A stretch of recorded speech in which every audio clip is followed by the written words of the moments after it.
إذن فلتقرع الأبواق عند الفجر، ليعرف رمسيس أن قادش ليست حلما من أحلامه، بل كابوسا سيذكره طويلا. قادش ليست مدينة فقط، بل حد بين من يحكم ومن يختبر.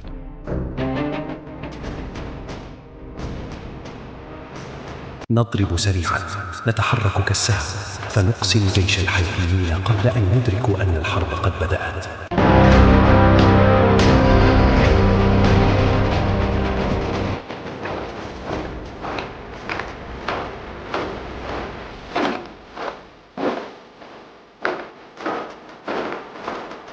اليوم لا تقاتلون لأجلي، بل لتتذكر الأرض من هم أبناؤها.